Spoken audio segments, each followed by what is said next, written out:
Bom, vamos começar então, pessoal. Bom dia a todas e todos mais uma vez. Eu sou Marina Arilha, coordenadora da Fundação Van Leers. Vou fazer minha audiodescrição bem rápida. Sou uma mulher branca, cabelos loiros escuros, ondulados, barra cacheados. Estou usando uma blusa de frio vinho e eu tô com um fundo de tela branco com alguns riscos da identidade do nosso Good Start Challenge, nosso desafio de inovação com foco em o bem-estar dos cuidadores e cuidadoras. É uma alegria imensa receber cada um de vocês aqui que se conectou para somar nessa pauta tão importante que é o bem-estar de quem cuida de crianças pequenas. E a ideia é que a gente possa começar a pensar como a gente acelera soluções para melhorar a vida dessas cuidadoras e cuidadores. Esse é o encontro para a gente dialogar sobre os desafios reais de quem cuida de criança na primeira infância e engajar pessoas e organizações que queiram participar dessa iniciativa, desse desafio. Vocês sabem que agosto é o mês da primeira infância, não é mesmo? E é um lembrete que a gente tem sempre que chega agosto, de que esses 6 primeiros anos são decisivos para a vida do desenvolvimento humano, mas também é um lembrete de que a gente ainda tem muito trabalho pela frente, né? Então, estamos falando de 18 milhões de crianças no Brasil de 0 a 6 anos. Dessas 18 milhões de crianças, mais da metade, elas estão inscritas no Cade Único, que é um indicativo que elas estão em famílias de baixa renda e vulnerabilizadas, né? A gente sabe que quando uma criança não alcança, evidências mostram isso, quando uma criança não alcança seu pleno potencial, seu pleno desenvolvimento, ela tende a perder, em média, 20% da renda na sua vida adulta, né? Então, isso é um indicativo direto, assim, de que investir na primeira infância, em seus cuidadores, é uma super oportunidade, é uma grande oportunidade para quebrar os ciclos de pobreza intergeracional no nosso país.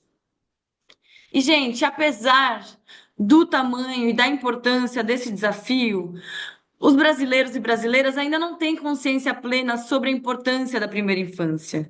A Fundação Maria Cecília, aqui presente conosco, junto com o Datafolha, fez uma pesquisa que é o Panorama da Primeira Infância, em que eles mostram que mais de 40% da população não acham, não tem a consciência de que a maior janela de desenvolvimento do ser humano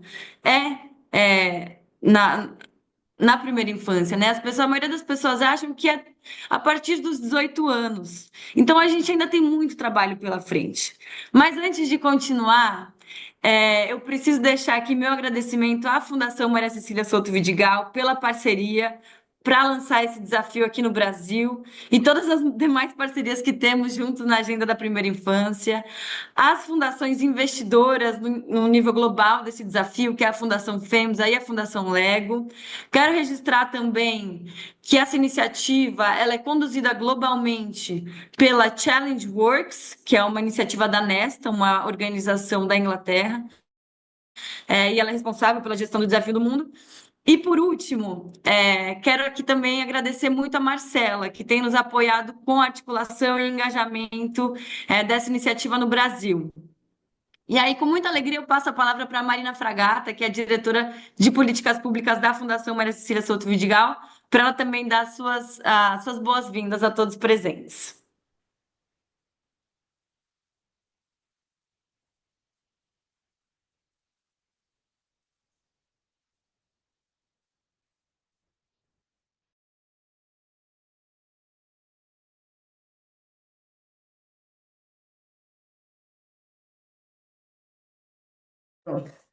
Olá, eu deu algum problema aqui, mas acho que eu voltei. Tudo bem? Bom dia para todas e todos. Só para confirmar, Má, vocês estão me escutando? Sim, né? Então, sim. Então tá bom, então obrigada. Primeiro, bom dia para todas e todos. É uma alegria enorme estar aqui realizando esse webinar com um foco, né, no nosso país para a gente falar dos desafios dos cuidadores, do bem-estar dos cuidadores e cuidadoras e das crianças na primeira infância no nosso contexto. Queria começar agradecendo bem brevemente. a Van Leer e todos os parceiros do Good Start. Também queria agradecer a toda a equipe da Fundação e dos parceiros que estão aqui com a gente fazendo esse webinar acontecer, mas especialmente toda a audiência e os nossos palestrantes hoje aqui convidados, junto com a Marcela, que vão fazer também, né, uma troca especial para a gente poder discutir um pouquinho mais a chegada desse desafio aqui no país e como a gente encontra, né, os nossos ativos e os nossos desafios para quem está inovando, quem está pensando aí em caminhos para solucionar os problemas dos cuidadores e cuidadoras, poderem se fortalecer ainda mais para apresentar propostas muito interessantes aqui para o desafio. Bom, então eu sou Marina, estou diretora de políticas públicas, vou fazer minha autodescrição, sou uma mulher branca, cabelos pretos, aqui na altura do ombro, estou vestindo uma jaqueta bege, com uma blusa preta por baixo, brincos, batom vermelho, e o fundo é uma parede branca, uma janela e tem um pouquinho aqui de algumas plantas. E a Fundação Maria Cecília Souto Vidigal está fazendo 60 anos nesse ano. Além da gente estar em agosto, mês verde, mês da primeira infância, e nós decidimos nos juntar a esse desafio porque já há quase 2 décadas a gente trabalha com a agenda da melhoria, né, da vida das crianças pequenas em situação, sobretudo, né, de vulnerabilidade social. Nós atuamos tanto olhando para as políticas públicas que chegam para as crianças e suas famílias, quanto sensibilizando a sociedade sobre a importância desses primeiros anos de vida. E quando a gente viu, né, a possibilidade de entrar nesse desafio global e trazê-lo também aqui para o contexto do nosso país, a gente entendeu que, claro, falar de cuidado, né, falar de desenvolvimento infantil não tem um lugar, né, de potência se a gente não incluir os cuidadores na conversa.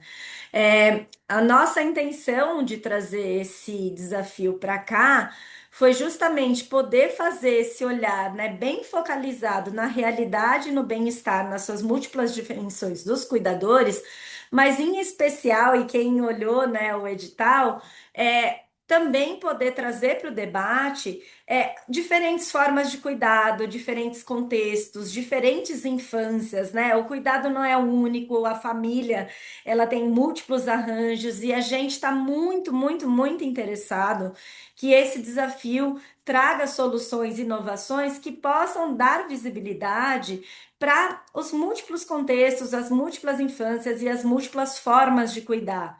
Por quê? Porque a gente sabe que, bom, primeiro, né, a criança e o cuidador no centro do debate e as inovações que chegam, elas agregam valor, né, nesse lugar, né, dessa díade, mas a gente também sabe que as políticas públicas hoje têm olhado muito pouco, ou têm sido pouco capazes de enfrentar as especificidades dessas múltiplas infâncias brasileiras, né? E existem infâncias que estão muito vulnerabilizadas no sentido da gente estar violando, né, as próprias políticas públicas, deixando para trás o direito de uma parcela de infâncias e de uma parcela de cuidadores de crianças pequenas, pais, mães, tios, avós, muitas famílias monoparentais, né? Marina já mencionou aqui. A gente tem mais de 50% da população de primeira infância no nosso país dentro do cadastro único do CadÚnico, que é um cadastro de programa social que mostra que mais da metade das crianças na primeira infância no nosso país estão vivenciando alguma ou a sobreposição de diferentes adversidades. E os seus cuidadores, por óbvio, né, estão vivenciando esse ambiente que muitas vezes viola os direitos, ameaça, coloca os direitos em riscos e traz para a vida, né, desse adulto e dessa criança situações muito complexas e muito desafiadoras para que o cuidado possa ser exercido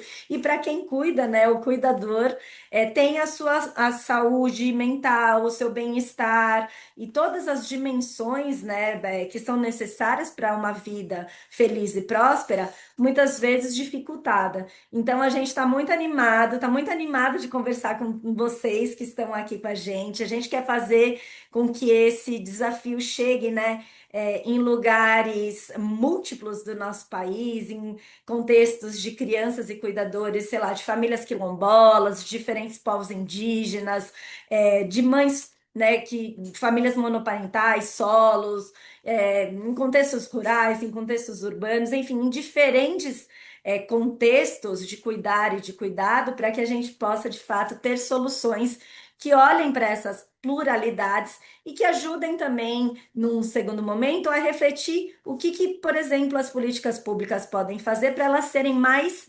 customizadas ou mais especializadas, né, em diferentes arranjos de cuidado que a gente tem aqui no nosso país. Então é isso. Quero agradecer muito, agradecer novamente depois quem chega aqui para fazer esse diálogo também com vocês e desejar um bom encontro, mas, sobretudo, que vocês possam aplicar soluções muito interessantes e que a gente volte a conversar ao longo dessa jornada aqui do Good Start. Obrigada, Mar. Eu que agradeço. Uma fala muito pertinente sobre por que focar em quem cuida. Vou pedir então para a Letícia, se puder me ajudar com o slide, só para a gente passar rapidamente pela agenda.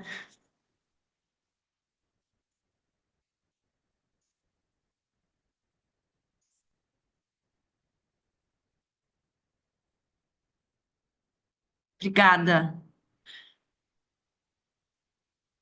Bom, gente, então aqui temos um lembrete a vocês, né? Então, para quem precisar de legendas, tem esse botãozinho CC na parte de baixo do Zoom. Temos o botãozinho de ponto de interrogação para vocês fazerem, colocarem suas perguntas. E também queria só dizer a todos que estamos gravando essa sessão. Para que outras pessoas possam acessá-la num momento, em outro momento. Essa é a agenda, então a gente já fez essas falas de boas-vindas. A gente vai ter um momento de roda de conversa com os nossos convidados, que em breve vou apresentá-los, um momento de perguntas e respostas e considerações finais. Mas antes, eu queria falar um pouquinho sobre o desafio em si, né? A gente sabe que quando nasce uma criança, também nasce pai, uma mãe, uma família, não é mesmo? E é importante que a gente olhe para essa família, porque quando os pais eles estão bem, as crianças pequenas prosperam e as sociedades avançam. Como a Marina disse, né, no Brasil, isso significa reconhecer múltiplos contextos, múltiplas infâncias, múltiplos cuidadores, né? E a ideia é que a gente consiga desenhar respostas que estejam próximas ao território. E por isso a gente lança esse desafio, né? Ele é um desafio global. E aí os países que estão participando somos Brasil, México, Colômbia, Quênia, Uganda, Senegal, Etiópia, Indonésia e Filipinas. Quase fiquei sem ar. Então, a ideia é que a gente olhe para esse desafio, né, do bem-estar dos cuidadores nessas regiões. E ele é um desafio de 2,6 milhões de euros para promover soluções inovadoras para melhorar o bem-estar de pais e outros cuidadores de crianças pequenas em circunstâncias desfavorecidas. E aí estão os países para vocês lerem novamente. Quem pode participar? Organizações da sociedade civil, centros de inovação, startups e empresas sociais, pesquisadores e acadêmicos, especialistas em desenvolvimento da primeira infância, investidores e financiadores filantrópicos, representantes do governo, do setor privado e corporações, etc.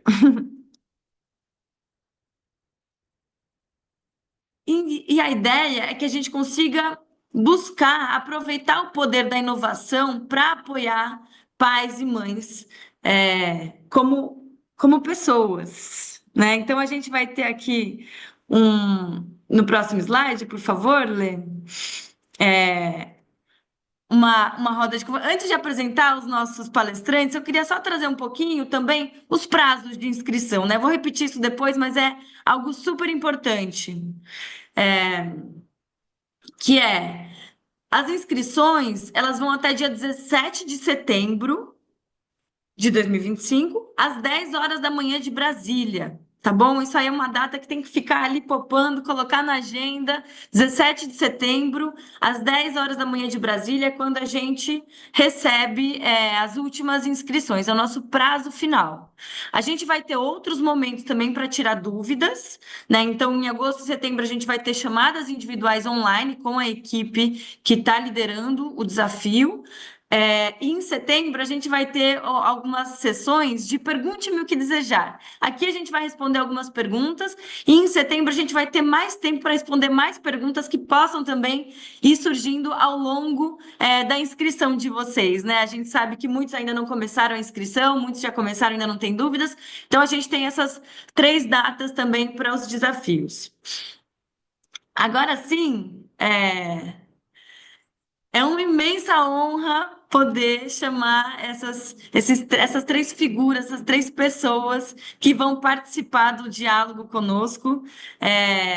E a ideia é escutar quem está no território, né? A ideia é escutá-los para a gente se inspirar no desenvolvimento das soluções de quem cuida. Vou contar aqui para você quem eles são. Primeiro é o Preto Zezé, uma das maiores lideranças das favelas brasileiras, cofundador da Central Única de Favelas, a famosa CUFA, e presidente da CUFA Rio de Janeiro. É um empreendedor de destaque, conselheiro do BTG Pactual, colunista do jornal o Globo, produtor artístico musical, escritor e ativista. Seja muito bem-vindo, Preto Zezé. Nossa segunda convidada é a Mafane Odara. Ela é psicóloga, com mestrado em psicologia pela Universidade de São Paulo, premiada executiva de Relações Humanas, mãe e referência nas discussões sobre diversidade, equidade e inclusão no ambiente corporativo e público, e se destaca por sua abordagem humanizada. Seja muito bem-vinda também, Mafuane. Por último, não menos importante, vou apresentar a vocês a Melina Carlota. Ela é indígena do povo Macuxi, antropóloga, pesquisadora da Usina de Imaginação e atualmente pesquisadora no projeto Women Climate Defenders do Instituto Zé Cláudio Maria. Seja muito bem-vinda também, Melina Carlota. Um prazer estar aqui com vocês hoje. É, E aí, eu queria, então, contar como que vai ser esse primeiro momento. Vou convidá-los a abrir as câmeras, né? Preto Zezé e Melina também. Uma Fone já abriu a sua, para que todos os nossos participantes possam vê-los também. A ideia é que, nessa primeira rodada, eu faço uma única pergunta a vocês, e aí cada um tem 5 minutos para responder a mesma pergunta. Pode ser?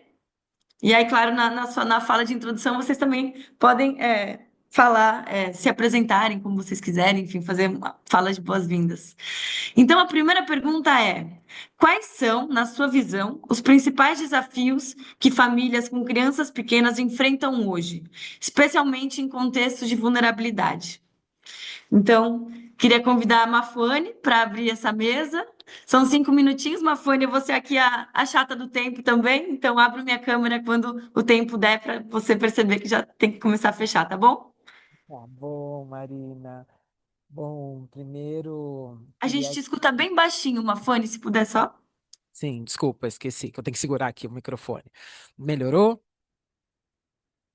Melhorou, melhorou sim. Ótimo, então tá bom. Bom dia a todas as pessoas que estão aqui com a gente. Já vi algumas pessoas queridas aqui no chat. É muito legal a gente estar fazendo essa conversa. Eu quero começar me descrevendo. Eu sou uma mulher negra, de pele clara, eu estou com os meus cabelos trançados, na cor vermelha, estou com alguns adereços dourados e prateados, correntes, alguns anéis. Estou aqui usando uma blusa rosé, um cachecol. Aqui em São Paulo está bem frio hoje. Atrás de mim tem um cavalo, tem uma parede de tijolos.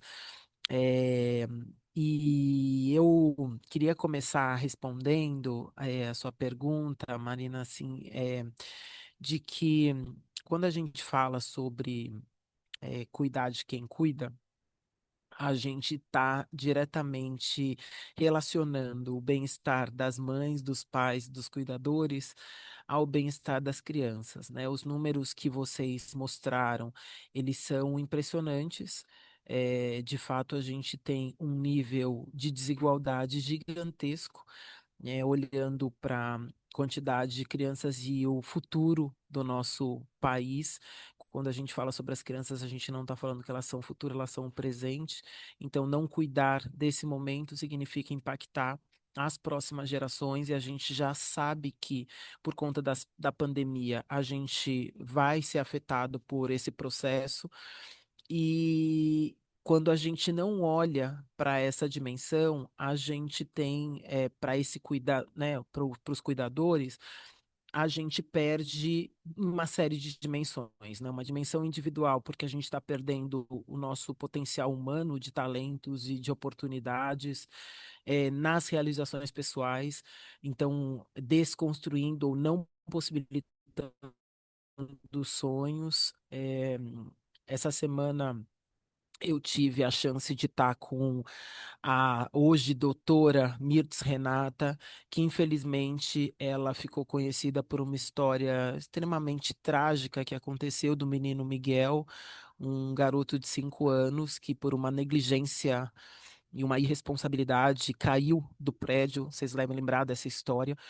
E a Mirtz usou toda a dor dela para transformar isso em esperança para outras crianças. Hoje ela se tornou uma advogada e uma assessora parlamentar para pensar na construção de políticas que de fato olhem para essa primeira infância como responsabilidade não dos pais, mas de uma sociedade. Então, quando a gente fala sobre perder esse potencial humano, a gente estava numa audiência pública e eu falava para Mirtes, ele estaria aqui com a gente, fazendo essa conversa e pensando os sonhos de outras crianças e de outros adolescentes, né? Perde na dimensão econômica, né, porque a gente limita aí a produtividade e aumenta as desigualdades que a gente tem, perde na dimensão social, porque a gente perpetua a pobreza e a exclusão, e como projeto de país, se a gente quer ver um país diferente, não dá para a gente deixar mais da metade, grande parte da nossa população, quando a gente fala da primeira infância, estando aí metade dela no Cade Único, não dá para a gente deixar metade dessa primeira infância para trás. E na dimensão cultural, porque a gente empobrece as narrativas sobre infância, sobre cuidado, sobre as possibilidades, a gente reforça estigmas e estereótipos e que impossibilita essa construção de, de não só de crescimento, mas realmente de abundância, né? Que é o que nós somos, né? E aí, quando a gente olha para essa possibilidade que o prêmio traz, a gente está olhando para novos modelos que combinam dimensões diferentes que sempre foram importantes, mas que a gente nunca olhou de fato com muito cuidado, né? Então, a gente está falando aí da possibilidade de combinar o apoio psicossocial com um processo de formação que olhe de uma forma muito mais justa, inclusive olhando para a remuneração, com os profissionais que olham e cuidam da primeira infância, né? Então a gente sabe que tem um grande desafio ainda, né, de reconhecimento do valor que isso tem. Então tem uma consequência, né? As narrativas que a gente constrói, as narrativas que a gente dissemina hoje, elas colocam o lugar da primeira infância num lugar que é o menos valorizado, embora ele seja o mais relevante. Uma outra possibilidade que a gente traz é de reconhecer essas redes comunitárias do cuidado, né, que envolvem os vizinhos, as organizações, os coletivos, muitos deles estão aqui, os espaços culturais que têm construído esse lugar de cuidado, né? E é muito importante a gente reconhecer isso, porque muitas vezes a gente coloca essa responsabilidade na família, e muitas vezes o que a família tem são essas redes que são as redes comunitárias. a importância que você trouxe, inclusive, de trazer e colocar no centro do nosso debate as políticas que de fato sejam materiais. E não adianta a gente trabalhar, e se tem uma coisa que a gente precisa olhar para o nosso momento agora, é que nenhum problema complexo vai ser resolvido de uma forma simples. E para ele ser resolvido de uma forma complexa, a gente precisa aprender a trabalhar coletivamente. Então, para que as políticas de fato funcionem no nosso país, a gente vai precisar conectar as diferentes áreas, seja a área de educação, saúde, assistência, desenvolvimento econômico, que muitas vezes acabam não entrando, né?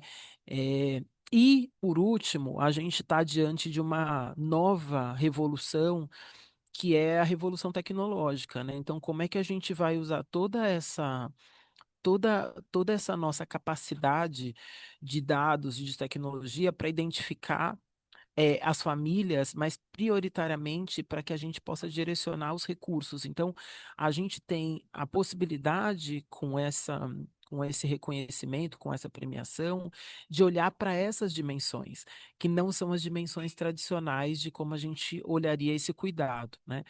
Cuidar de quem cuida é criar um círculo virtuoso, né, que fortalece o presente, protege a maior janela de desenvolvimento humano, como vocês bem colocaram, e garante que cada uma das nossas crianças, independente de onde elas venham, mas prioritariamente olhando para aquelas que têm menos acesso, possam se desenvolver plenamente. Essa eu acho que deve ser a nossa responsabilidade.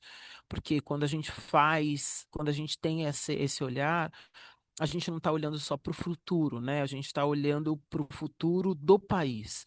E para como é que a gente constrói o futuro é olhando para esse presente. Então, que a gente possa é, é, olhar para isso com muito mais cuidado, né? Pensar na estrutura, na política pública, no desenvolvimento, né? O cuidado não é só sobre afeto, né? É sobre a estrutura que a gente constrói. E acho que esse tem que ser o nosso compromisso como sociedade. Não sei se eu cheguei no tempo, enfim. Perfeito, obrigado, recado muito bem dado. É, Obrigada pela sua fala, Mafane. Vou convidar então Melina para responder a pergunta, né? Os principais desafios que as famílias com crianças pequenas enfrentam hoje. Fala é sua, Melina. Olá, bom dia. Muito bom estar aqui com vocês. Primeiramente, eu vou também me descrever, né? Eu tenho cabelo preto, os olhos pretos, estou com batom, não sei destacar muito bem se é vermelho, mas é um vermelho mais fechado, com meus brincos de miçanga cor de azul, branco e preto nas bordas.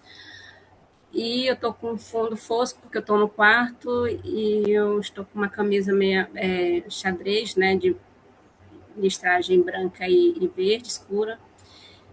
E, bom, sobre essas situações, né, do desafio, dos cuidados no contexto dos povos indígenas, a partir do que eu vivencio, né, nessa realidade. É uma realidade também um pouco complexa, porque a gente se desloca-se para os povos indígenas, a forma de cuidado, a forma de desenvolvimento da primeira infância também é um contexto totalmente diferente, né? Que eu digo que as crianças, desde pequenas, elas aprendem a se agenciar. Os cuidados também, nesse contexto de comunidade, ele é um contexto de cuidado coletivo, mas, ao mesmo tempo, há situações em que com a forma da dinâmica das mudanças, dos impactos que ocorrem, tem modificado muito fragilizado esse cuidado, né, dos cuidadores também, essa rede de apoio em muitas situações. Então, a gente, primeiramente, se a gente for pensar em uma política pública, pensar nessa diversidade, né, falando em contexto aqui dos povos indígenas, pensar nessa política, mas pensar em cada especificidade dos povos indígenas, porque talvez um projeto de política pública pode sim funcionar bem em um povo e no outro não. Então, acho que primeiramente pensar nesse cuidado do bem-estar é também construir junto com a comunidade, né? Fazer uma roda de escuta, formar profissionais, né, que vão fazer esse atendimento psicossocial de uma forma que consigam dialogar né, na questão intercultural, respeitando também todos os conhecimentos e saberes, né, para a gente saber onde podemos atuar, porque em muitos casos tem povos indígenas que moram em difícil acesso realmente não conhece, nunca se ouviu falar né, na questão da psicologia, né, o que é saúde, será que nós adoecemos mesmo né, da saúde mental? Então, seria uma forma também de capacitar o profissional para lidar com essa população, né? Como eu falei, a primeira infância no contexto indígena ela é vivenciada de uma outra forma, né? As habilidades das crianças, as emoções, elas começam desde pequena, elas mesmo começam a se preparar para lidar com suas próprias emoções, as suas próprias habilidades, por isso que é muito importante o território, quando eu falo território, porque eles são livres para crescerem, livres para treinar essas suas habilidades. E quando, ao mesmo tempo, eles são forçados, no contexto aqui da migração indígena que ocorreu aqui no estado de Roraima, há uma vulnerabilidade muito maior, né? Porque se você fica dentro dos abrigos, é um exemplo que eu estou dando, essa criança fica meio presa e às vezes ela é tirada desse lugar que então era um lugar livre, né? Passa a ser um lugar muito fechado, cheio de regras, o que impacta esse desenvolvimento também da primeira infância, né? Porque às vezes os próprios gestores não têm a noção de como é importante para as crianças treinar suas habilidades, enfim, quando uma criança chora, a mãe sabe que ela não vai interferir na criança chorando, porque ela sabe que a criança, desde pequena, tem que saber lidar com as suas frustrações, com as suas emoções. Então, são contextos que, às vezes, o olhar de fora pode achar que a mãe indígena não está cuidando, né? Não tem aquele olhar de afeto e carinho, mas, pelo contrário, ela é outra forma, realmente, de instigar, de desenvolver essa criança. Então, assim, quando a gente pensa em políticas públicas, é pensar nesse contexto, né, de fazer, criar, né, a, fazer as políticas públicas a partir da escuta, né, envolvendo as comunidades indígenas e realmente respeitando essa forma, né, de organizar as questões culturais e trabalhar, assim, como a gente podemos, né, fazer esse ajuste para que não cause também impactos.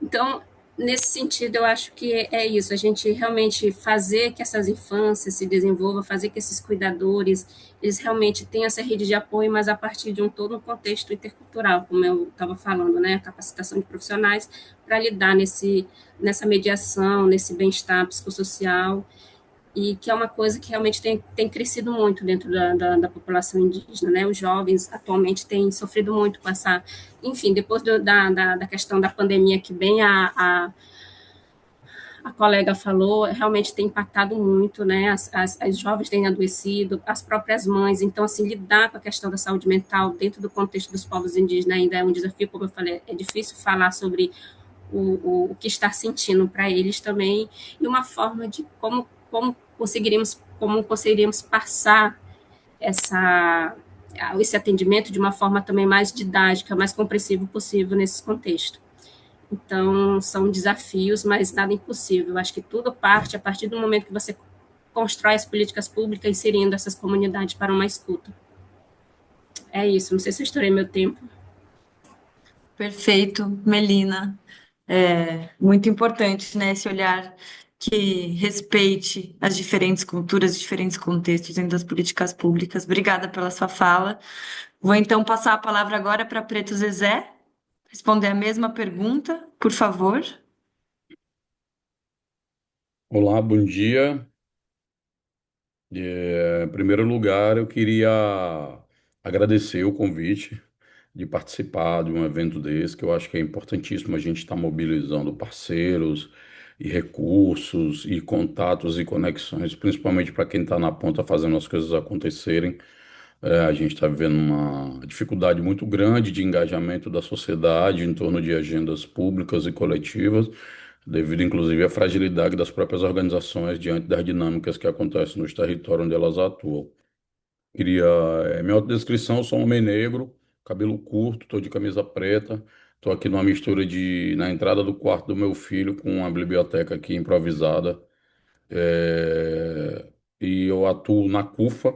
A CUFA é uma instituição que já foi criada há 3 décadas, né? Tem 30 anos que a CUFA existe, atuando basicamente em formação de liderança dos territórios de favela, organizando agendas positivas nesse território e fazendo com que as soluções dessas agendas ela ela encontre, né, diálogo e trânsito nos poderes públicos e privados para que a gente possa produzir soluções para esses territórios.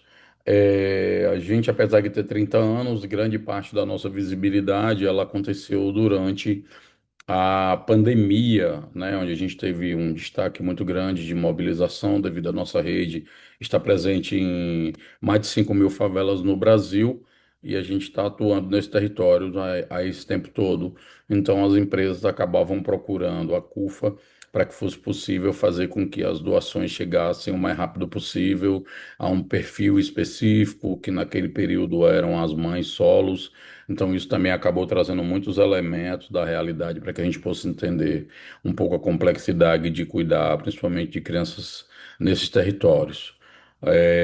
O fato de estar com essa capilaridade toda, ela nos dá elementos. Hoje nós estamos lançando uma nova gestão para o nosso Instituto Data Favela, né, com gente que a gente forma a todo tempo, e no caso Vinícius, Marcos Vinícius e a Cléo. Eles serão os nossos novos diretores do Instituto, onde nós realizaremos agora, inclusive, uma pesquisa sobre pessoas que têm convívio com a vida criminal, né? Que a gente não vai perguntar sobre drogas, sobre armas, sobre crime, sobre polícia, a gente vai perguntar o que que essas pessoas fazem, o que que elas acreditam, para quem que elas rezam, como é que é a vivência com suas famílias, como é que elas conheceram seus pais, se conviveram com suas mães, se elas brincaram na infância. Então, a vida dessas pessoas e depois também com policiais nesse mesmo aspecto.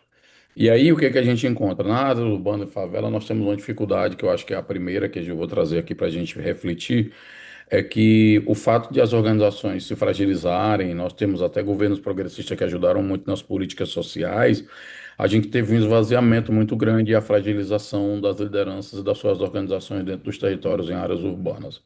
Isso foi uma primeira questão. Isso reflete muito na capacidade de mobilizar esses setores, reflete muito na capacidade de produzir governança nos locais e nos territórios. E aí você vê esse território muitas vezes tomado por uma ação de grupos armados, sejam eles facções de crime ou milícia, ou grupos religiosos que alguns deles, inclusive, se relacionam com esses primeiros grupos que eu falei. Isso cria, na ausência do Estado, um sentimento muito ruim a toda e qualquer presença desse Estado, mais ainda fragiliza a participação dessas lideranças com essas agendas importantes para essas crianças, na medida em que a participação desses setores ela é bastante dificultosa diante dos mecanismos de Estado estarem bem distantes ou estarem dificilmente dialogando com essas lideranças que convivem nesses territórios. E isso vai ter um impacto violento em uma coisa que para nós é decisiva, que são as decisões, porque como você não consegue fazer a parte de mobilização, essa mobilização não acontece, então você não participa, e como você não participa, você não vai para os fóruns de decisão, que geralmente são os fóruns onde tem orçamento, e a gente não está lá, você vai ter o reflexo da ausência dessas políticas tão importantes para essas questões, né? E aí você tem a ausência do Estado na sua maneira de política integrada, você tem uma presença extremamente precária do que existe lá, que não atende a demandas, você não tem uma integração entre as políticas. A gente está cansado de chegar em vários fóruns, em várias reuniões, com gestores de todos digamos, cores ideológicas, e você vê uma dificuldade enorme em que as políticas elas não conversam integralmente, e você tem que ficar fazendo 50 reuniões com cada secretaria para poder pensar uma coisa para uma pessoa que é única. Então, não tem uma criança da educação, uma criança da cultura, uma criança da saúde, uma criança. Não tem uma mulher do empreendedorismo, do esporte, da cultura. As pessoas são uma só, elas precisam que os serviços estejam todos integrados ao seu alcance. E aí você rebate, como a gente não participa e nem tem decisões, a gente não consegue acompanhar, né? Já que o Estado também não tem muito esforço para a questão de transparência. E como não tem transparência, não tem informação. E sem informação a gente não consegue caminhar para muitos lugares. E é o que que a gente tem visto, o que que a gente tem produzido. A gente tem procurado trazer empresas e setor privado e setor público para dentro do entendimento de como é que se fortalece o que já existe, se amplia o que é necessário e se traz novas ações para dentro desse território. A gente tem construído parcerias com as empresas, principalmente, que têm sido as que dão respostas mais rápido dentro desse território. A gente tem produzido soluções nossas, que muitas delas inspiram, então você tem desde pacotes de telefone para essas mães que se fortalecem. Essas mães hoje são metade das lideranças do território de favela, então não há nada em nenhuma hipótese, em nenhum projeto, em nenhum programa que a gente vá fazer que as mulheres não estejam não somente trabalhando na ponta, fazendo acontecer, mas estejam na elaboração, no pensamento da estratégia, na concepção da inteligência, de como a gente vai atuar, ou seja, é a parte central da atuação desse processo. Então a gente está produzindo e criando estruturas permanentes de ações dentro desse território para que a partir delas a gente possa eh, realizar, ampliar mais ainda essas lideranças, fazer com que essas agendas cheguem mais longe e fazer com que os resultados, né, que é o que nós queremos, que as coisas deem certo, elas funcionem. Então, nós temos desde produção de comunicação, produção de eventos, nós temos isso tudo, o empoderamento de lideranças que vão principalmente focar na produção de um território mais saudável, um território mais seguro e que vá produzir uma ambiência em que todos nós em comunidade a gente possa cuidar das nossas crianças. É isso. Obrigada, Preto Zezé. Muito importante essa fala da integralidade do indivíduo, né, que acessa é, a rede pública de um jeito único, né, um jeito completo. E aí eu vou continuar fazendo uma pergunta para você, aproveitando que você está com a fala. Uhum. É, a partir da sua experiência na CUFA, né, que você contou para a gente brevemente o histórico, né, e está presente em milhares de favelas. Qual é o papel dessa rede comunitária, né? Você fechou sua fala falando da rede comunitária. Qual é o papel dessa rede comunitária, e como ela pode desempenhar o apoio à parentalidade e à proteção das crianças pequenas? E aí, se você tiver algum exemplo específico, seria ótimo também para ilustrar para a gente. Vou dar um exemplo. Na época da pandemia, nós arrecadamos algo em torno de R$ 1 bilhão durante os anos de pandemia e nós alcançamos aí uma rede de atendimento de mais ou menos 20 milhões de pessoas. Então, as lideranças eram muitas mulheres que foram atendidas pela gente naquela época, elas continuaram sendo lideranças da CUFA, que hoje estão integrando os mais diversos programas e projetos dentro da instituição. O que a gente tem visto que tem funcionado dessas redes é que conforme você vai produzindo e fortalecendo as lideranças dos locais, as governanças, as várias agendas, dentre elas a de proteção das crianças, que tem muito aí tido um recorte na medida do esporte e lazer, na medida da questão da saúde, da alimentação, que foi uma coisa muito grave durante a pandemia, a parte de educação que ficou extremamente fragilizada, se a gente já tinha um déficit educacional, né, com a pandemia, esse déficit ele aumentou, né, inclusive impactando o desenvolvimento dessas crianças, mas principalmente a questão do cuidado contra a violência. A gente teve, nessa caso da enchente do Rio Grande do Sul, a gente teve que criar um espaço lá protegido, inclusive, devido à questão das violências contra crianças, adolescentes e as mulheres também, né, jovens. Muito, no período daquele, esse número de aumentando assim assustadoramente. A gente teve que criar uma área protegida somente para crianças e idosos e essas mães solos para poderem serem protegidas. E aquilo acabou virando também uma experiência de ações integradas. Então, a gente especificamente, a gente nunca trabalha numa política específica. Eu vou dizer, a gente agora lançou umas areninhas que são campos sintéticos dentro das favelas. Vamos lançar agora uma dia 30. Eu estou aqui em Fortaleza, a gente está lá terminando a obra e tudo. Do lado dessa areninha já começou a se criar um monte de comércios que são dirigidos por mulheres. Os grupos de projetos sociais começaram a se organizar para fazerem acontecer nesse lugar. É uma quadra de grama sintética, então pode ser usado para festas, para shows, para atividades, para trabalho com idosos, não só para futebol. Tem uma área arborizada ao redor para a gente dar uma pensada de como torna esses lugares mais habitáveis, mais ventilados, mais agradáveis.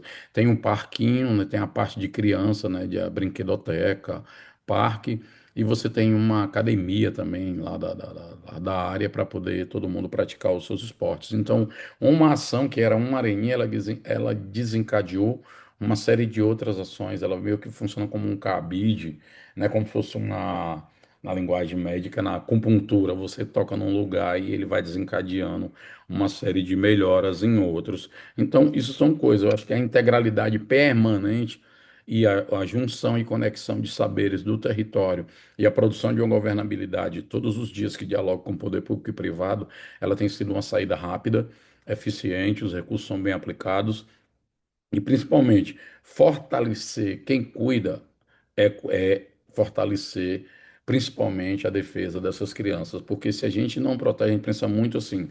Eu vi agora nesse caso em que a mulher deu um soco que é o cara deu um soco na mulher no elevador. Eu escrevi o meu último artigo para o jornal o Globo foi a gente sempre fala do mundo que a gente quer deixar para os nossos filhos, mas a gente se preocupa pouco com os filhos que a gente vai deixar para o mundo. Porque que pessoas nós estamos produzindo que dão 60 socos numa mulher e ainda teve gente que acha que ainda tinha alguma justificativa para isso. Então eu acho que a gente tem que preparar os cuidadores para melhorar a vida dos cuidados. Muito potente. Muito obrigada pela resposta. Esse olhar de ações integrais e permanentes para o indivíduo, para a construção desse ser humano que vai construir os próximos passos do mundo. Muito, muito potente. Vou fazer uma pergunta para a Mafuane agora. Desigualdades de gênero e raça impactam diretamente a parentalidade, nós sabemos disso.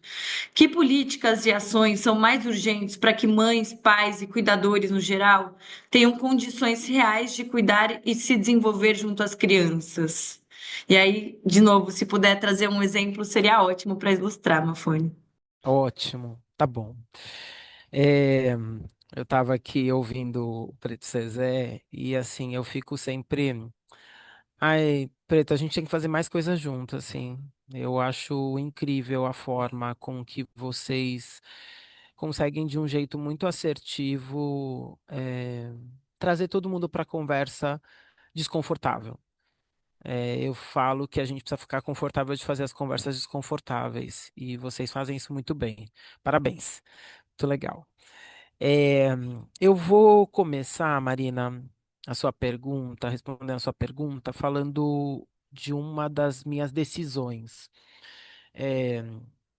para contar um pouco de como é que eu entendo essa conversa, que essa conversa precisa acontecer. Quando nós decidimos engravidar, engravidamos os dois, eu e meu marido, né? Eu carrego, mas a gravidez não é só minha, né? E essa decisão, ela veio acompanhada de uma série de outras decisões, que é como é que a gente vai fazer esse processo acontecer, desde do cuidado até o processo com as crianças, né? E aí, várias das nossas decisões, elas vieram contra o que a narrativa que vem sendo construída sobre como é que a gente cuida de quem cuida, né? E é por isso que eu tomei as decisões que eu tomei.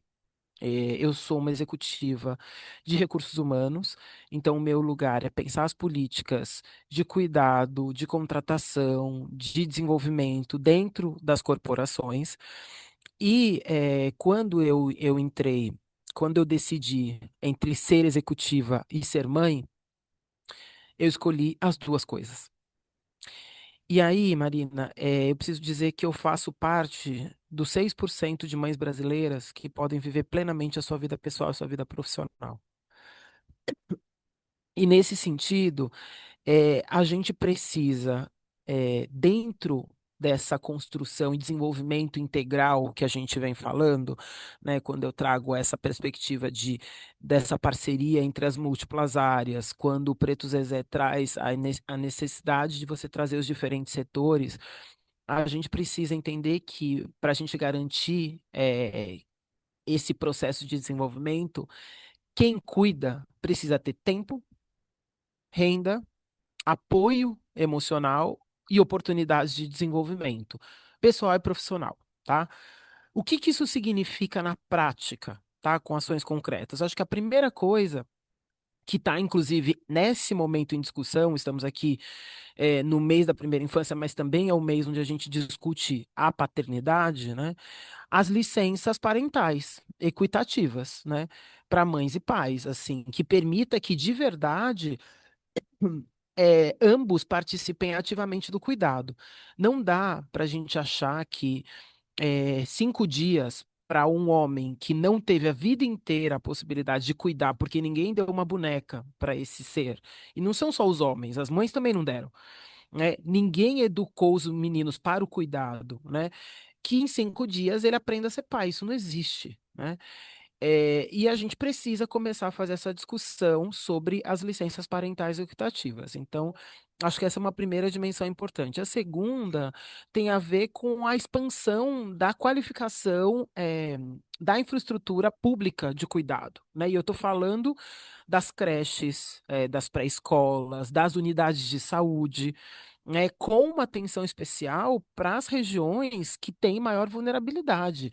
Se você pega as regiões ricas, você tem. Os meus filhos estudaram por princípio em escolas públicas até onde foi possível. E eles estavam nesse momento. Onde eu vivo, numa região de 10 quadras, eu tenho 4 creches públicas. E aí você vai para as regiões de alta vulnerabilidade que eles têm que ficar 800 dias, em média, para conseguir uma creche. Então, assim, tem alguma coisa que essa relação ela é muito desigual. A gente precisa olhar para essa questão da infraestrutura de uma forma muito mais cuidadosa, porque também não adianta você que tem uma creche que termina às 4 horas da tarde, onde as mães trabalham até às 6 horas da tarde. Então, assim, você tem uma série de mudanças estruturais que precisam acontecer.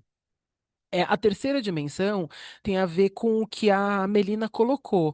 A formação continuada e esse apoio psicossocial para os profissionais, eles são muito importantes, e não só para os profissionais de educação, os profissionais de saúde também, porque a dimensão do cuidado, ela está diretamente relacionada a essas duas áreas. E muitas vezes a gente acha que não, todo mundo sabe o que é cuidar. E a gente não fala sobre essa formação e esse cuidado. E isso é muito importante que a gente, de fato, tenha. E aqui, dentro dessa sala, assim, só ouvindo, vendo aqui as conversas aqui, tem uma série de iniciativas que olham exatamente para esse lugar, uma série de organizações sociais que estão olhando para essa dimensão, que é a dimensão da educação, não é a dimensão da escola. Educar não tem a ver só com a escola, educar tem a ver com a gente criar os processos de relacionamento que ajudem essas crianças a lidarem com todas as questões e as adversidades e as suas potências. Então, todas as iniciativas que têm a ver com leitura, que têm a ver com esporte, que têm a ver com cultura, são iniciativas importantíssimas para pensar o pleno desenvolvimento das crianças.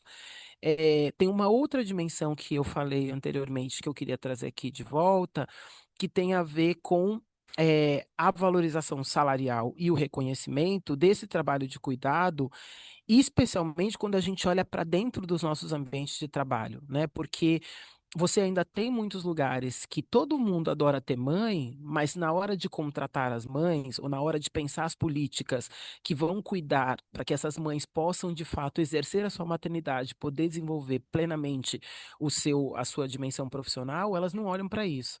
Então você cria um regime que as pessoas têm que trabalhar 5 dias por semana, ou que você tem que entrar às 8 horas da manhã, quando às 8 horas da manhã você tem que deixar sua criança na creche.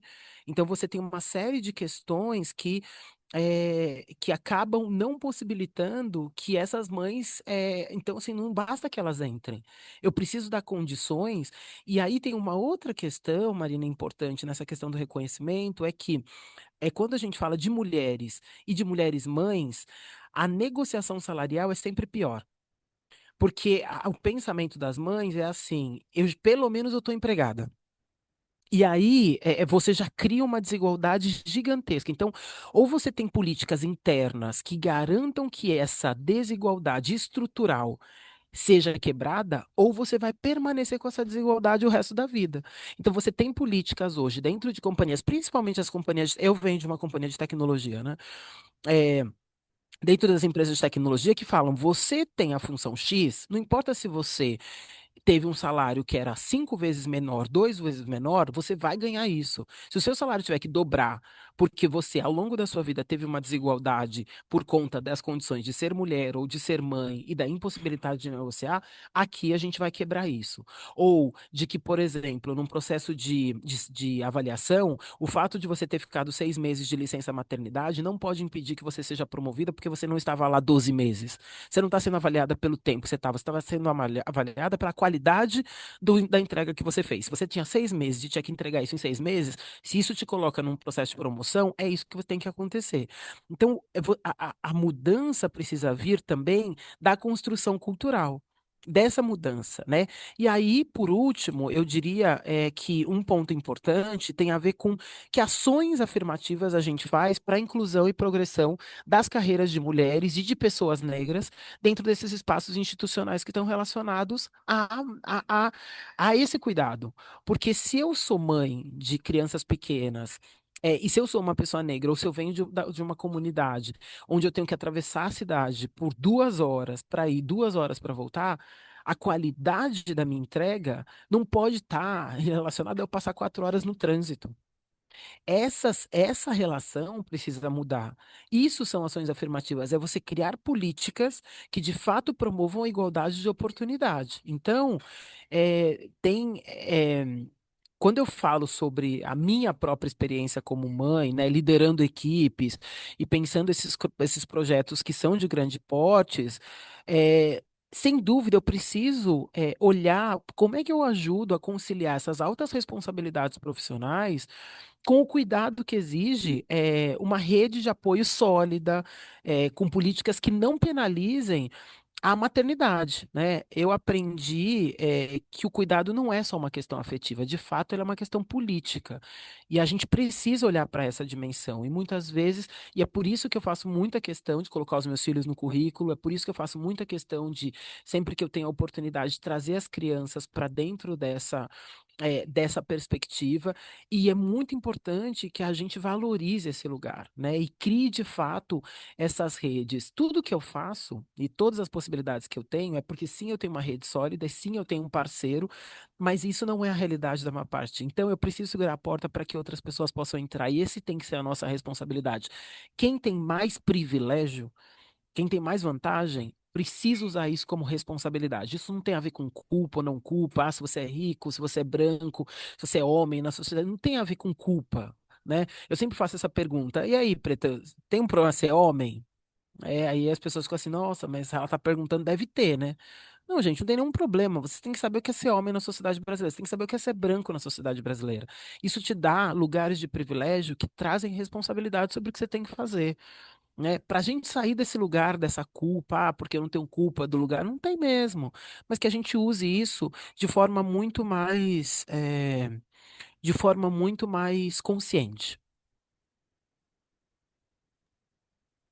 Gente, que debate tão rico. Eu agradeço demais a sua fala, Mafuane. Eu acho que essa perspectiva de que é preciso alinhar, né, e olhar de uma forma sistêmica para as mudanças culturais, políticas, para o setor privado, para a sociedade como um todo, para garantir mudanças estruturais na forma em que as desigualdades existem no mundo, no Brasil hoje, olhando para gênero, olhando para raça, olhando para vulnerabilidades sociais, é muito importante. Eu agradeço muito sua fala, muito potente. Estão perguntando aqui que horas termina. Nosso webinar termina às 11h30. Tá bom? Então a gente tem um tempinho ainda mais. Vou fazer uma pergunta, desculpa, para Melina, Melina Makushi. Então, Melina, nas comunidades indígenas, práticas e saberes tradicionais fortalecem os cuidados nos primeiros anos. Você colocou isso também um pouquinho na sua primeira fala. Que ensinamentos a população brasileira, o Brasil, que não é indígena, como um todo, poderia aprender e valorizar? Como o nosso desafio pode mapear, e apoiar soluções das comunidades tradicionais hoje? Então, como eu já tinha falado, né, novamente, como eu falei, escutar a comunidade, eu acho que nada se constrói quando a gente envolve a comunidade, né? Como eu disse, povos indígenas é uma diversidade muito grande, então fazer com que, como eu disse, as políticas públicas, elas têm que ser pensada nessas complexidades, né? E eu vou dar um exemplo a partir da questão do subsistema SUS, né? O subsistema SUS é o braço direito o SAS e SUS é o braço direito do SUS, né? Que foi criado justamente para atender essa diversidade. Então, pensando nessa diversidade que foi o SUS, a integralidade, a universalidade e a equidade, eu acho que é a equidade que está ali, né? Então, a gente, a partir desse modelo, pensar também nessa integralidade, universidade e equidade, lógico, pensando nessa diversidade das populações indígenas, né? O que seria? Aprender com os próprios os conhecedores, os mais velhos, que são esses cuidadores tradicionais, né, que pode fortalecer os pontos positivos e negativos, porque eles realmente sabem o que eles vivenciam dentro das comunidades. Isso seria uma primeira questão, né? Como eu falei, o cuidado. Além disso, alguns territórios, e muitos territórios, na verdade, ele vive um desafio muito grande, que são os impactos, né, impactos climáticos, e, além disso, o racismo ambiental, que é muito grande, né? E se a gente partir por isso, a gente também tem que pensar em políticas reparadoras nesse sentido também, né? Porque isso também vulnerabiliza muito. O que impacta mais que esses tipos de fenômenos impactam as mulheres e crianças e idosos, né? Afetando muito na questão das doenças, aumentam muito, enfim, sintomas aí que deveriam ser evitados, né? O impacto da mineração ilegal dentro também ajuda, porque vai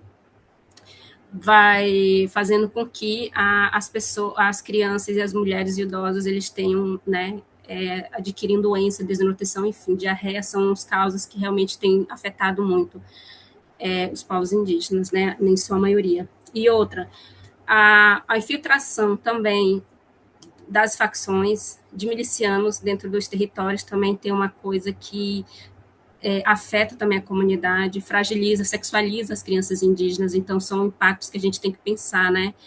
Os adolescentes, as crianças, e a gente sabe também que as mulheres, por serem elas que tomem a frente também dentro dos territórios, quando os maridos, os homens, enfim, tem outro desenvolvimento de papel, elas que realmente estão ali à frente para proteger também seus territórios. Então, são vários desafios para a gente pensar nessa questão dos cuidados, né? Dos cuidadores. E, como eu falei, a gente tem que montar um projeto de cuidado, como a gente fala, envolver todos os setores, né? Uma equipe multidisciplinar altamente preparada, capacitado para lidar com essa diversidade, né? Para lidar com aquela questão, como eu disse, né? Uma comunidade pode se adequar a um projeto e outro não, então a gente tem que saber como manusear essas situações, né? Complexas dentro do contexto indígena. Então, eu acho que, assim, e fora, e eu estou trazendo a questão do contexto das comunidades, e quando é na cidade, né? Como é que fica? Porque aí ele sofre uma outra violência. No artigo que eu escrevi, inclusive, foi sobre esse deslocamento de um grupo, né, da Venezuela, fugido da crise humanitária que houve na Venezuela, e por situações de violação dos direitos, eles foram obrigados a se deslocarem para o estado de Roraima, né? Então, quais são esses novos impactos que isso causa e afeta as crianças, as mulheres, os idosos, e principalmente eles mesmos, né, nessa situação do desenvolvimento da infância? Então, são em situações que a população, no contexto da cidade, eles não estão preparados para receber, né, esses tipos de pessoas que têm barreiras culturais, língua, né, diferentes. Então, são outros desafios que a própria os munícipes, né, não estão acostumados a lidar com essa população, e também a capacitação para ouvir, para sensibilizar, para humanizar esse atendimento também tem sido um dos maiores desafios dentro da cidade, né? Então, assim, pensar numa política também que atenda esses povos do contexto urbano, né? Aqueles que se deslocam, que moram aqui, quem são, como é que se articulam. Então, acho que a partir de toda essa política que a gente tem que pensar pensando a partir dessas realidades, né? Dos indígenas no contexto urbano é um outro contexto, uma outra realidade, dos territórios também é um outro contexto, uma outra realidade. Então, eu acho que tudo começa aí com essa participação desses públicos-alvos para uma construção mais eficaz, mais equitativo, né? E mais garantindo aí a integralidade, se a gente for, né, colocar aí num contexto mais geral. Bom, era isso, não sei se consegui responder a sua pergunta bem. Conseguiu, com certeza, Melina. Muito obrigada, né? Você destaca a importância da escuta e do respeito perante os povos indígenas, aqueles que estão nas áreas, na floresta ou em contextos urbanos, e a necessidade de formação das pessoas que se dispõem a trabalhar com eles para garantir esse respeito sobre os diferentes contextos. Gente, muito bom esse diálogo. Agradeço demais. Antes de me despedir de vocês, eu vou abrir para considerações finais. 2 minutinhos para cada um, por favor. Acho que vou começar então com o Preto Zezé, que foi o primeiro a falar nessa rodada.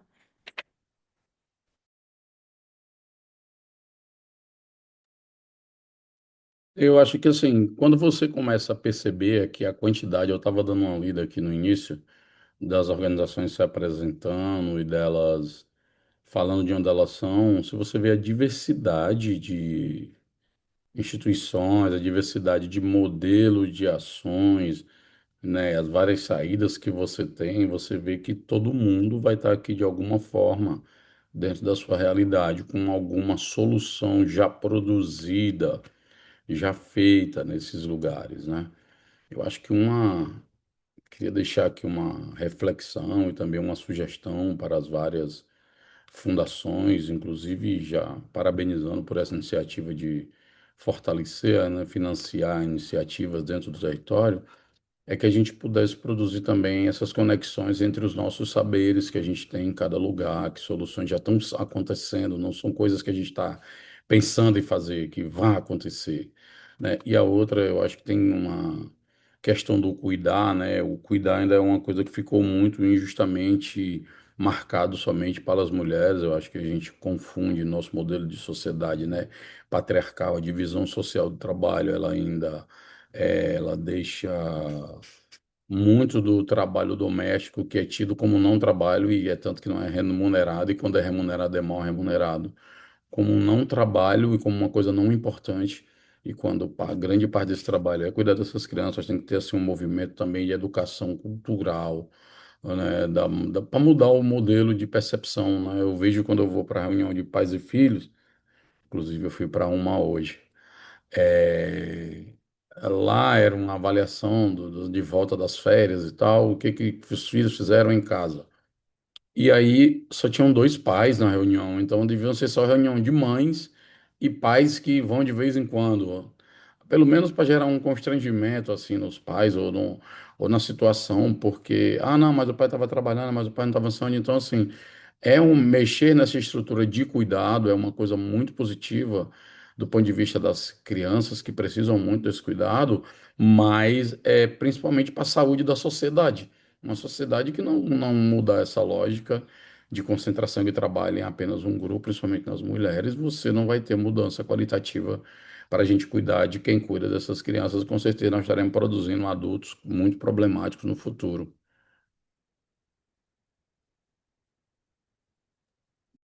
Obrigada, Preto Zezé. Passar para a Mafuane, por favor. Bom, eu também queria parabenizar. Quando a Marcela, querida Marcela, me ligou A fazendo esse gente te escuta bem baixinho, desculpa interromper. esse meu microfone não ajuda. Queria começar agradecendo. Quando a Marcela me procurou para parceira de muitas, muitas aventuras, a Marcela trouxe uma preocupação muito, muito legítima para essa conversa aqui, que é como é que a gente cria novas estratégias para os problemas que, embora sejam antigos, exigem novas soluções. O Einstein diz, né, você não pode criar a solução na mesma dimensão que o problema foi criado. E a gente está lidando com problemas tão emergentes, tão urgentes, que a gente fica com muita dificuldade de conseguir pensar que outro lugar, ou de que outras formas, ou de que outras conexões a gente pode fazer. E eu achei muito bacana o fato de vocês escolherem o bem-estar. O bem-estar é mais do que cuidar da saúde, é olhar para a dimensão física, emocional, psicológica daquelas pessoas que vão garantir, no final das contas, a presença, o afeto, a segurança e o estímulo para que cada uma das nossas crianças possa, de fato, se desenvolver plenamente. Acho que o grande objetivo é pensar que o desenvolvimento pleno das crianças envolve uma série de fatores anteriores a isso, ou que são que fazem parte desse círculo de cuidado, né? Que tem as crianças no centro, como a Marina trouxe. Então, eu queria agradecer e estimular as pessoas que estão aqui a pensarem fora do que a gente normalmente olha, né? O nosso exercício aqui de conversa de reflexão, foi pensar que cuidar de quem cuida é mais do que um ato de afeto. Né, que é o lugar onde a gente muitas vezes coloca o cuidado. Ele, de fato, é uma estratégia de desenvolvimento, justiça social, equidade racial, que é fundamental para que a gente desenvolva o nosso país, né? Quando a gente reconhece as múltiplas infâncias, as múltiplas formas de cuidado, né? Onde o Estado muitas vezes não chega, né? Nem as políticas, é o lugar onde a gente precisa agir, como esse ponto de acupuntura para poder fazer as outras conexões funcionarem, né? Se a gente quer que amanhã seja diferente, a gente precisa pensar nas soluções hoje. Eu tenho dito que o nosso legado não é o que a gente diz, é o que a gente deixa. E cada escolha nossa desenha o futuro. E esse tem que ser o exercício, né, de investir no hoje em quem tem garantido esse lugar de presença e de cuidado, né, para que de fato, a gente olhe para essa dimensão das nossas relações. Eu tenho dito, Marina, que a próxima revolução, e inclusive eu tenho advogado muito por isso, né, que a próxima revolução que a gente vai viver é a revolução das relações. E que a gente possa, de fato, olhar para as nossas relações, para a forma com que a gente tem construído as relações entre adultos e crianças, entre crianças, como o nosso olhar sobre o Brasil que a gente quer ser, né? Que a gente ambiciona. Então, obrigada por essa oportunidade, obrigada pelo presente de estar aqui com o Preto Zezé e com a Melina, fazendo essa provocação e que a gente siga junto, construindo esse lugar que a gente ambiciona. Eu que agradeço, nós que agradecemos aqui da produção. Passar por último para a Melina, por favor, considerações finais. Então, agradecer ao convite, né, a Marcela. Né, a Marcela, quando me convidou, fiquei pensando também no que eu poderia contribuir, né? Eu vi os colegas, os palestrantes que iam palestrar comigo, falei, nossa, como é que eu posso compartilhar a partir dessa, né, perspectiva como indígena pesquisadora e como a vivência que eu tenho atuado muito dentro dos povos indígenas, né, no contexto dos povos indígenas. Aí eu gostaria também de fazer uma reflexão sobre a população onde atuo, né, e um dos subgrupos que são Yanomami. Então, os Yanomami, a maioria deles, eles casam, o homem casa com duas mulheres, né, geralmente com a irmã, a primeira irmã, e a segunda, a mulher sempre é a irmã mais nova. Por quê? Eles têm um modelo de por que fazer isso, né? Porque se as duas tiverem um filho, as duas são consideradas mães daqueles filhos. Então, a mais nova cuida dos filhos enquanto a mais velha vai para a roça. É só para a gente trazer aqui uma realidade de como eles se organizam. Então, por que é importante também pensar em políticas públicas a partir dessa situação que eu estou falando.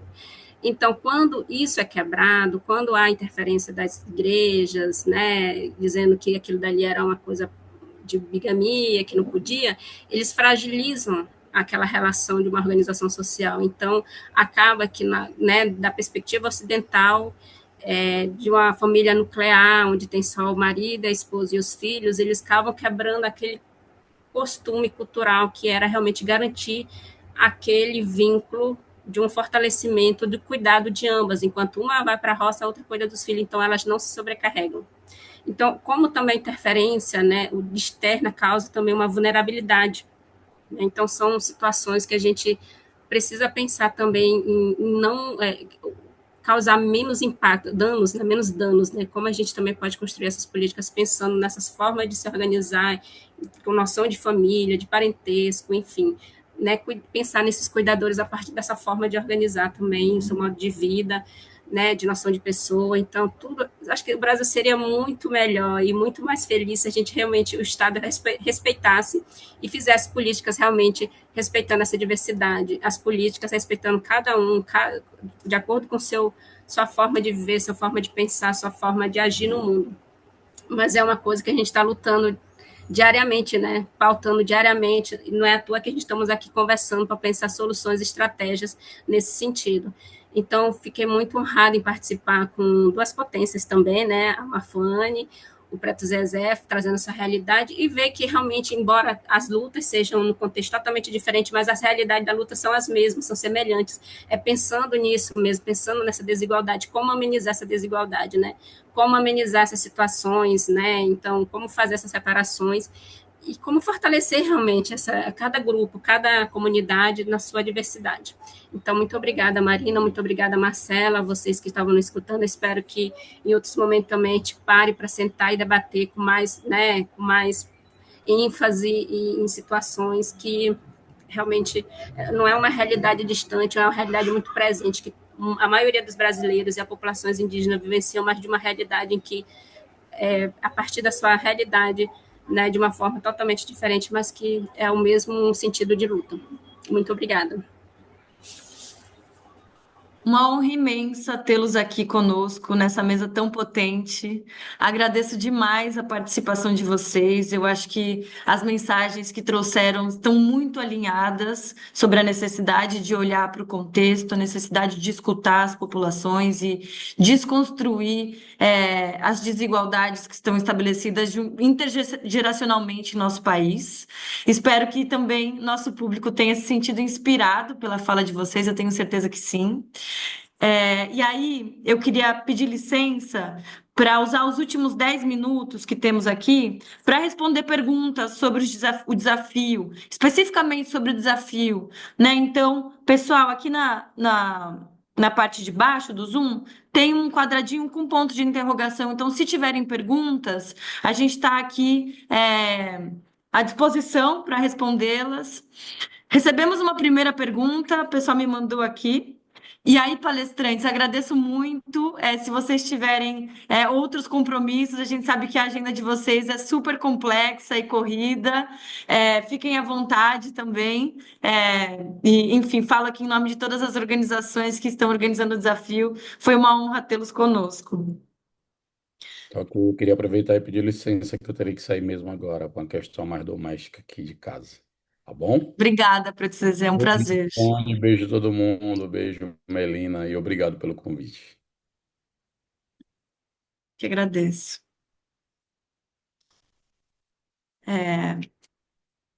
Então, temos aqui uma primeira pergunta, né, sobre é, a possibilidade do prêmio incentivar soluções inovadoras para apoiar cuidadores de crianças com deficiência na primeira infância.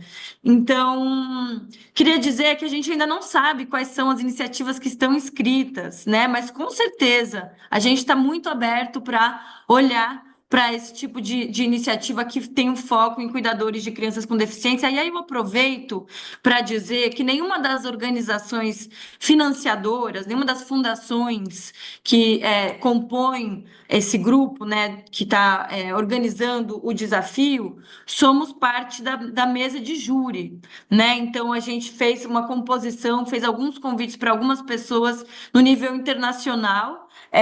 Porque, como disse antes, a gente tem essa iniciativa acontecendo em muitos lugares do mundo, mas nós especificamente não estamos dentro do júri. Então, só para garantir também a transparência nesse ponto, nós não vamos incidir ou não influenciar ou não na decisão final desse desafio. Então, vou esperar aqui alguns minutinhos para ver se a gente tem alguma outra pergunta, e senão eu já posso começar a fechar esse encontro tão inspirador que a gente teve hoje pela manhã.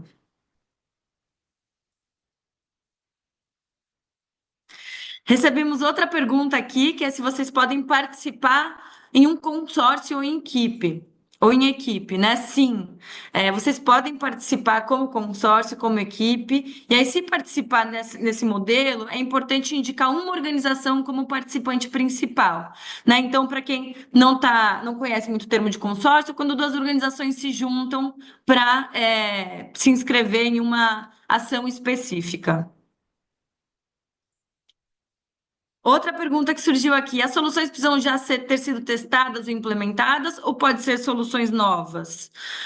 A gente aceita ambas, mas a gente busca escala. Nesse sentido, a gente entende que para que as soluções elas avancem rumo à escala, é importante que já tenha sido testada, né, em algum momento, mas isso não é uma premissa para vocês participarem, né? Então, a gente está interessado em soluções que tenham um potencial de grande impacto no futuro, né?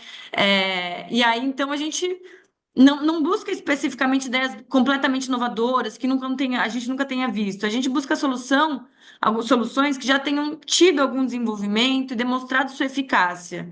E aí isso pode ocorrer de distintas formas. Então, você pode adaptar uma solução buscando a escala, ou a um novo grupo de pessoas, a um novo contexto. Você pode integrar um novo componente ou elemento à solução. Enfim, espero que tenha sido nítido a minha explicação. Assim, não é uma premissa para participar, mas a gente busca algo que a gente já esteja em fase de desenvolvimento em escala. Outra pergunta que chegou aqui: existe um número de iniciativas que serão aprovadas no Brasil? Três. Três iniciativas serão aprovadas aqui no Brasil. Estou lendo aqui a próxima pergunta. Então, a pergunta é sobre a dimensão do diagnóstico, sobre os problemas. É da Júlia Ventura, da Redes da Maré. Júlia, então sua pergunta é sobre a dimensão do diagnóstico, sobre os problemas que ensinam sobre a primeira infância. A produção de conhecimento sobre o problema já pode ser visto como uma solução? Ou seria apenas uma primeira etapa para a proposição de uma solução específica? É uma ótima pergunta, mas o que a gente busca agora é um mapa de soluções, né? É super importante ter esse diagnóstico inicial e é super possível usar esse diagnóstico para construir soluções, mas a gente busca a implementação das soluções, né? A gente busca o fazer nas comunidades, né? Como mudar o bem-estar na prática, na vida de pessoas.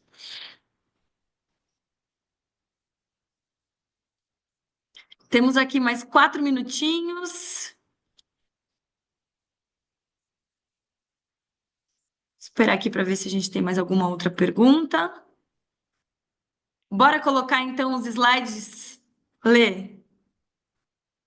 Chegou outra pergunta aqui. É necessário que a inovação gere propriedade intelectual? Isso é indispensável para participar do desafio? Pode ser feito a posteriori, caso a solução seja selecionada? A propriedade intelectual, ela permanece para o dono, né, da solução, para a pessoa que desenvolve a solução.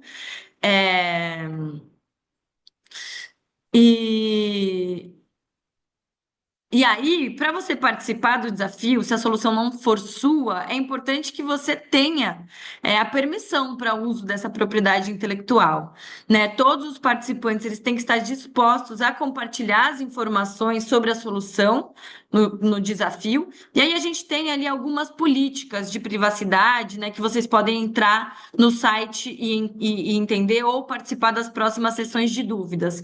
Mas a priori, né? A gente não precisa que nesse momento exista uma propriedade intelectual se você desenvolveu a solução. Espero também ter sido nítida na minha resposta. Vamos então para o slide. A gente vai ter uma sessão de dúvidas no final do mês. Aqui, pessoal, deixando o contato para vocês no e-mail, para vocês entrarem em contato se tiverem outras dúvidas. Aqui também um contato de WhatsApp. Vocês podem escrever em português. O time que eu falei, que é da Nesta, eles não são brasileiros, né? Então, eles vão usar um tradutor de inteligência artificial para se comunicar com vocês em algumas dúvidas. Então, eu peço que vocês tenham também. Que palavra usar, gente? Que vocês tenham paciência com os tradutores, né, de inteligência artificial. A gente vai estar ali também por perto, nós da Fundação Van Lira, Fundação Maria Cecília, Marcela, tentando fazer essa interlocução. Aqui de novo, as datas, né? Então, lembrando que o prazo de inscrição é dia 17 de setembro, às 10 da manhã, horário de Brasília. Se você puder, então, voltar no slide do WhatsApp, por favor, Lê, que o pessoal está pedindo aqui. Boa. Aqui nesse QR Code leva vocês para o site. O WhatsApp aqui, o e-mail também ali. O e-mail vocês podem encontrar no site também. Se quiserem dar um print nessa tela ou tirar uma foto dessa tela, agora é o momento.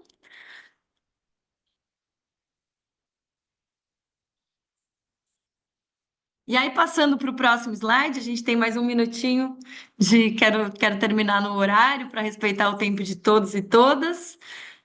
No próximo slide, a gente vai ver, então, de novo as datas, né? Então, 17 de setembro, 10 da manhã, horário de Brasília, é o prazo final de inscrições.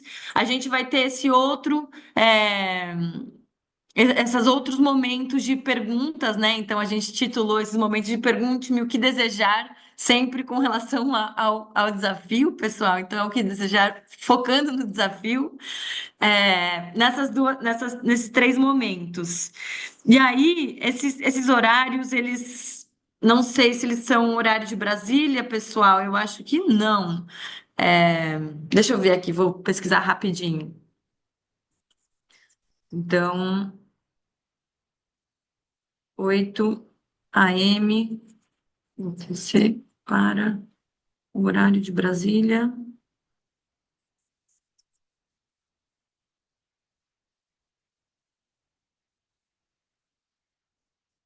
A gente vai ter que converter esses horários, pessoal. Então,